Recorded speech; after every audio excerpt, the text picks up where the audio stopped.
Hello, friends and enemies, or I was told to refer to everybody as frenemies. But regardless, this week's vlog series for My Obsessions, my third episode, uh, starting to make this a regular. I'm starting to make it a habit. Um, Technically, it's last week's. By the time this uploads, it's gonna be Sunday, which will be the day after last week. But I've been really busy. But I am doing this every week. Like I said, this is meant to be last week's. So point being, this week's vlog is going to be specifically about Morning Musume. I had some other ideas, but I was driving home from the Asian market I just came from, market or fair. It was an Asian fair, I guess. I just came from. I was listening to some music, and it finally hit me on some of the things that were bothering me about Morning Musume. So this is what this is going to be about. For all of you fans of the colorful era, please forgive me. Please forgive me, because this is going to be a complete bashing of colorful era. And just please hear me out before you start attacking me or disagreeing or whatever. I want you to understand I do love the girls. Anybody who knows me and knows how much I love Morning Musume, I do love the new girls very much. Support them wholeheartedly. Buy as much product as I can from them. In fact, I actually have more of their pictures of colorful era than I do of anything previously. So I love them. But the fact is, I'm still going to be judgmental of them because they are my group and I have every right to be judgmental of them. So, anyways, let's move on. So the point of this today is really talking about the quality of the music as it's come through time. You know, I realized something really big. I was listening to, crap, what is the name of that song? I actually have the website. Oh, Kimi no Kawari wa Iyashinai. I was listening to that in the car, and it hit me. I realized when I was looking at the top 5 most played songs in my playlist, yeah, some of them are just stuff I just started listening to, so I've been over-listening. Yeah, that's true. So it doesn't mean anything on the quality of the song. It's just I've been addicted to it recently. That's normal for a lot of people. You start listening to a song you like, and you listen to it a lot. So some of that is on there, like Baby Metal, for example, is on the top. I'm not going to talk about the quality of it being good or bad right now. All I'll say is obviously enjoy it, otherwise I wouldn't be listening to it so much. But point being, it's all been berries, Baby Metal, some cute, and like one Morning Musume song. And it's a one song that I think is of really high quality, actually. Funny enough. But that being said, now this is something my music teacher made a really good point on. There's 2 types of music. Okay, there's the first type of music you're going to hear is the type of music where you hear it instantaneously, you love it. You love it, absolutely love it. It's catchy, it hits you in all the right ways, you're just absolutely enthralled with it. You listen to it over and over again, and then in a week or 2, poof, it's gone. You don't care anymore. It's irrelevant. And then you have the other type, second type of song. You hear it first time, that's curious, you may or may not like it. Hear it a few more times. Over time, you hear it more and more, and it grows on you. And then you fall in love, and you listen to it for the rest of your life because it's something that you love, adore, and care about because it's deep, it's high quality, it's thought-provoking, it's art. That's the best way he described it. You know, music is a form of art, and it is art in its own way. People may argue against pop music being art, but in its own way it is.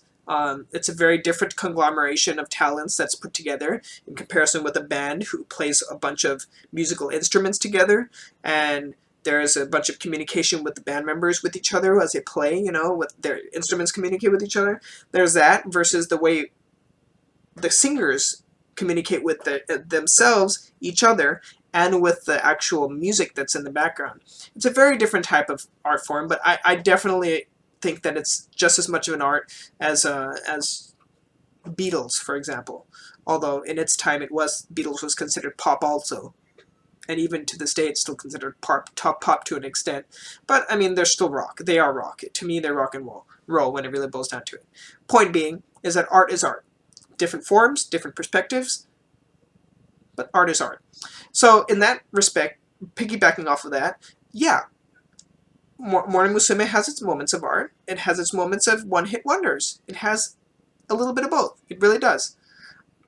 And this is an interesting point I wanted to bring up. Now, the last 5 singles the last 5 singles have actually been number one. No, last 4. Sorry, 1, 2, 3, 4. No, 5. It's been 5. The last 5 singles have been number 1 chart sellers. Okay, number 1 at release. Most of their singles have not been number 1. Now, let me put this into perspective. I'm going to go through all the tracks, including the A and B sides. I'm going to tell you which tracks I actually actively listen to still, and which ones I listened to at release, and then kind of stopped. In fact, those ones I actually skip through now. When I get to them on my playlist on my iPod or on my computer, I usually skip these songs now because, yeah, I like them, but they just don't have that quality that really hits me, you know? They don't have the quality of really getting me uplifting, or the other side of the coin for me is something that talks to my soul. They don't have either of those. They're just like, okay, they're kind of cool, but whatever. So here we go. And like I said, I might get some flack for this, but this is my opinion, and this is the way I look at it, and this is why I feel like the older music is significantly better than the newer music. It has nothing to do with the talent and none of that. I'll talk about that another time, specifically about the songs themselves as a whole. So the last single was Tokyo Koe Sora wo Koe, which I listen to regularly, actually, and that was the One Morning Musume song that's on my top 5 most played songs. Password is 0. I do not listen. I usually skip it. And there was no B-side to that. So that's 50-50 on that newest single. Number 1 seller, by the way, and I'm pretty sure Password is 0 is a reason why it sold so much, not Tokyo Koe Sora wo Koe. The next single right before that would be Egao no Kimi wa Tayosa. That I definitely skip over now. Don't listen to it anymore. Kimi no Kawari wa Iyashinai. I usually skip over when I listen to it in the car. I noticed I wasn't singing. I wasn't bobbing my head. I was just like, whatever. I'm listening to it. It's there. Cool. That's it.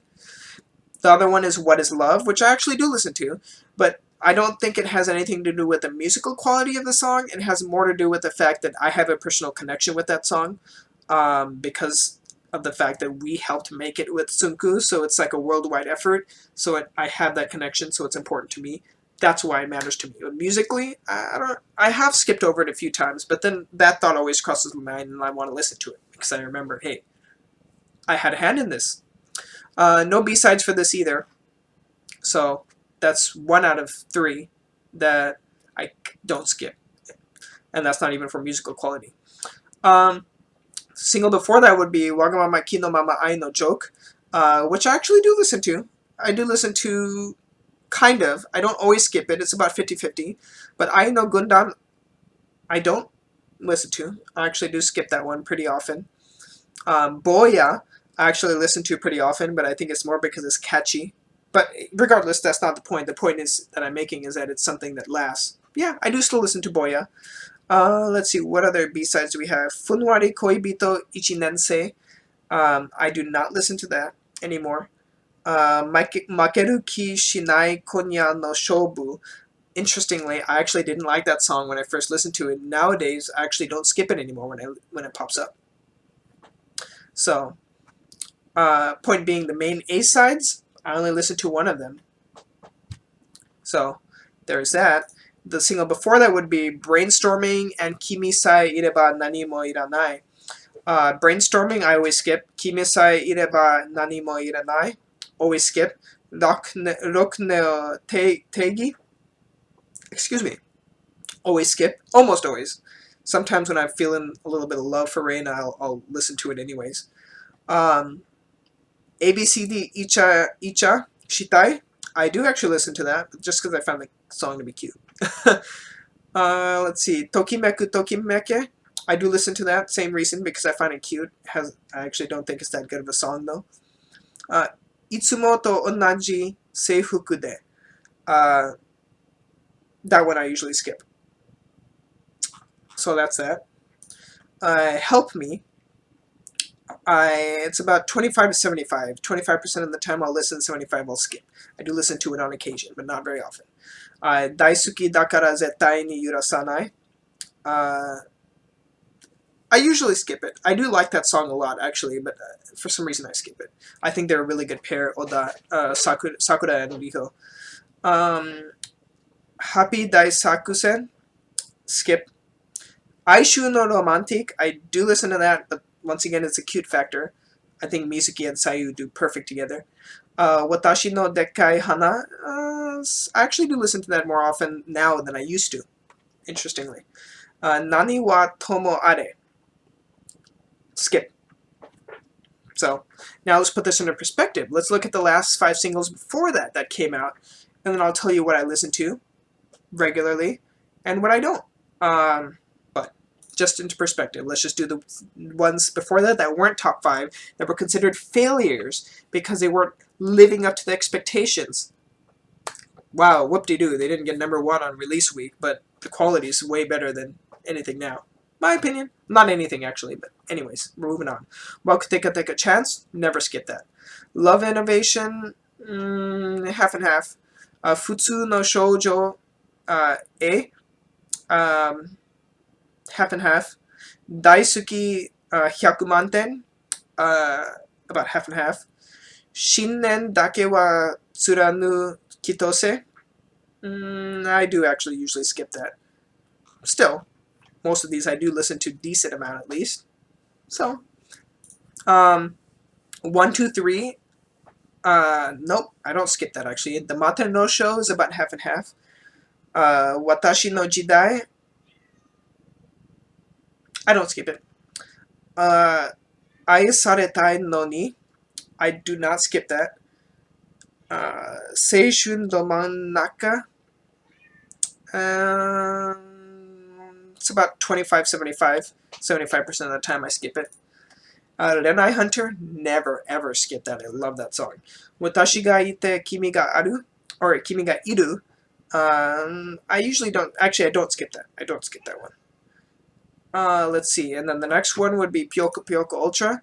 That's an interesting one. I hated the song when I heard it. Hated. Interestingly, I hardly skip it anymore. It's grown on me. Go figure. Kanashiki Koi no Melody, never skip that. And then Kono Chiku no Heya wo Honki de Negatteru da yo. I'd say about 25% of the time I listen to that, I skip it. Kare to Issho ni Omise ga Shitai, never skip that song. Jishin motte yume wo motte tobitatsu kara. For obvious reasons, I never skip that, but that's because I'm a I fanboy. But there you go. Point being, I think I made my point very clear. I don't skip the new stuff. I mean the old stuff. I skip the new stuff very often. What does that mean, really, when it really boils down to it? I don't find the quality there. Once again, I find the newer music to be something that hits me. I enjoy it very much when it comes out, and then just fades away. Not so much with the older stuff. Sometimes I hate it, sometimes I love it, but I continue to listen to it over time. That's a big thing. And that's what I realized when I was driving. That's really the biggest determining factor. I don't feel like the newest music has that same quality because because Sunku's trying to hit the popular audience, and it's doing really well. It's very successful what he's doing, but in the same time, he's not, in my opinion, he's not creating stuff that's lasting. He's not creating stuff that's meaningful anymore. For the most part, like I said, Tokyo Koi Sora Koi is, in my opinion, a big exception. That song is beautiful in every way. Lyrics, music, tone, dance, everything. Lyric distribution, everything about it is fantastic. It was perfect. But, like I said, that's the exception to the rule. So that's me. And you know what? The songs of best quality oftentimes are the ones that are least appreciated at first anyways. Unfortunately, that's how things work with a lot of things. Like, look at Firefly. Most people love Firefly. Television series I'm talking about. But when it came out, it wasn't that big. It really wasn't. But after the fact, when people had time to settle down with it and they realized, man, we just lost something really special and we're never getting it back. Same kind of thing. And I'm kind of glad Sunku's making them more popular and maybe trying to kind of Tokyo Koi Sora Koi might be some kind of indication that he's trying to intertwine some creativity and some innovation into his music while still keeping that popular feel to it, which might be why he's still doing double A sides now and making that a regular thing. Because honestly, it seems to be working. Maybe that's what his plan is, and it seems to be working pretty well. We'll see. We'll see when the new single comes out. if it stands up to the same quality. I've heard Tiki Bun, which is another repetitive song which I'll probably listen to a lot. I liked it, but it's probably really something I'll listen to for a while and then never touch again. But we'll see how it goes. So that's that. Throw your comments and your opinions or your hate, whatever, towards me for saying what I did in the comments below. I'll talk about something else next week. It'll probably be Morning Musume related again to continue on this topic. But point being, I still love them to death. But some of that soul has been missing recently, and I'm hoping Tsunku's bringing it back. And finally, I'm gonna miss Sayu when she graduates, but she's done a fantastic job, and we love her. All right, thank you for watching, guys. Goodbye.